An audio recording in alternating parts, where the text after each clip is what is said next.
Hey guys, welcome back to another video with Lim Reviews. This video will be taking a quick look at the Amazfit GTR. So I'll be doing the unboxing as well as going through a quick walkthrough of the Amazfit GTR to show you guys what this watch is really about. So Amazfit has been promising some really interesting numbers here. This is the 47mm version of the Amazfit GTR, and Amazfit says that the watch will last 24 days on a single battery charge. Another thing that they did mention as well is if you turn off Bluetooth and all these connectivity features, you'll actually be able to get up to 74 days of battery life just by having this as a watch itself. So I'm not able to test out whether these numbers really work because I have not had this watch for that long of a time, but 24 days is what is expected for the battery life on this Amazfit GTR. So without further ado, let's jump into the unboxing to see what's in the box and the quick walkthrough of the Amazfit GTR. Alright guys, so here we have the Amazfit GTR. So the box we have here looks extremely similar to basically almost all the Amazfit products. They all come with this kind of packaging, and we can see here this really nice drawing of the watch itself. This is the 47mm version. There are two versions to this. One is the 47mm and another smaller one which is the 42mm version. Let's unbox this right away and see what we have in the box.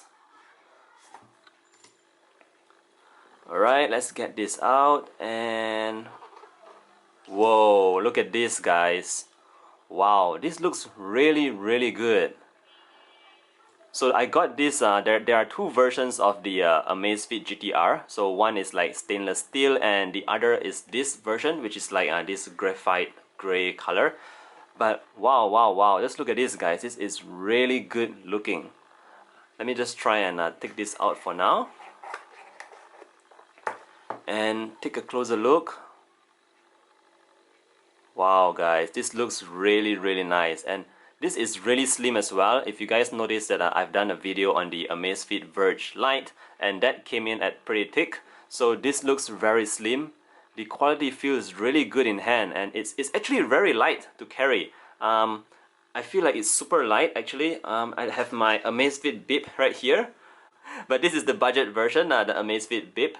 Right now we're checking out this, and wow guys, it feels really good. Like the materials here feels really nice to the touch. It's so smooth, and yeah, let me just see what else we get in the box. I'm sure we do get another charger, and basically that's it.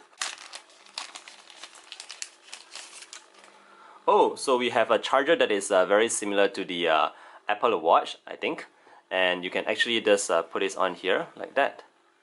So pretty simple. So the charger for this Amazfit GTR is very nicely done, as you can see right here. Just to show you guys quickly once more. Yeah, but let's take a closer look at the watch itself. So this is real leather, and it feels really good as well. We have these tiny threads here sewn on to the leather bands, and over here we have this shiny black plastic hook. Let me just show you guys in clearer detail. So if you pull this off, you'll notice this pattern at the back of the strap, and here you find your heart rate sensor, and yeah, that's pretty much it. The color is really nice, and I think it matches my overall background really good. So let me just try and power up this watch and show you guys a quick run through the basic features that it has. Alright guys, so now that I've got my Amazfit GTR synced with my Amazfit app that I just installed on my smartphone, basically what you get here is a very similar OS compared to the Amazfit Verge and the Lite. So if you have used another Amazfit watch before, you'll be very familiar with the how this watch operates. So sliding to the left, you get a few apps here, and this works in a loop. So if you just slide to the left here, you see your first things, you see your footsteps, and if you tap it, you can enter it to see more information here. So let's just swipe left to go back again, and if you move along, you'll see this is your activity page, and you can once again tap it to go into the to see more information. So I'm sorry that this is all in Chinese, and this is because I bought this watch here in China.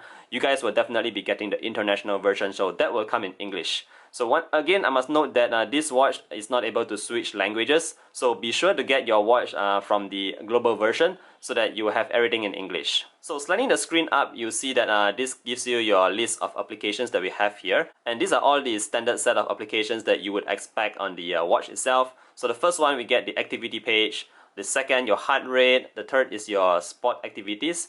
and you can go in there to select what kind of sports you would like to carry out. There is quite a list here, including mountain climbing. So if you just go back, we can also see your activity records. And yeah, a lot of stuff here. You have your weather as well. So I'm currently in Guangzhou, and this is all the weather forecast for the entire week.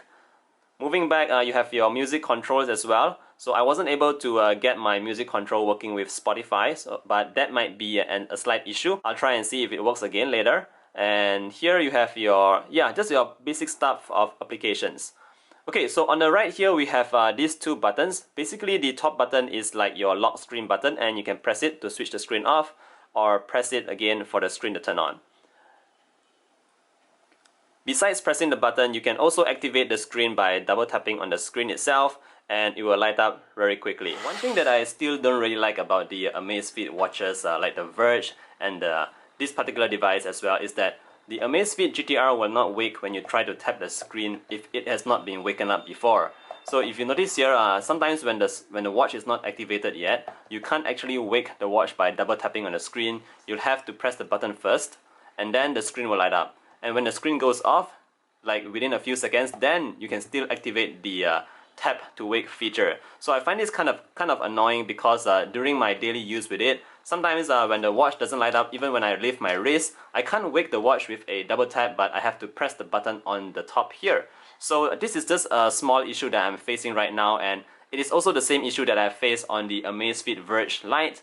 And this is something that I find pretty annoying with the watch, so just bear in mind that this factor might annoy you sometimes if you are planning to buy this watch. So a lot of you guys might be wondering, what is the second button for? Well, this is actually a shortcut key, and you can actually choose from a list of applications to set it as your quick shortcut. So right now I have my button here assigned to notifications. So instead of like scrolling through the screen itself and looking for notifications, I can just hit this button right here and it will take me into notifications right away. So one thing, if you notice that right now I'm pressing it and nothing happens. So the button only works when you're in the home screen, and when you hit it, you'll get into the notifications. Alright, so that's it for this watch. Basically everything runs very similar to the Amazfit Verge that I reviewed a couple of days back. I should just try it on my wrist. So I'm quite skinny here. So let's see how this watch looks like on my wrist. So if you notice here, the watch definitely looks pretty large on my skinny wrist. So if you guys are skinny like me, you might want to go for the 42mm version, which I have already ordered. That will come later on. But otherwise, this watch looks pretty good on your wrist as well. So there you have it, the Amazfit GTR. If you guys have any questions that you would like to ask, you can leave them in the comment section down below. And I'll see you guys in the next one. Bye!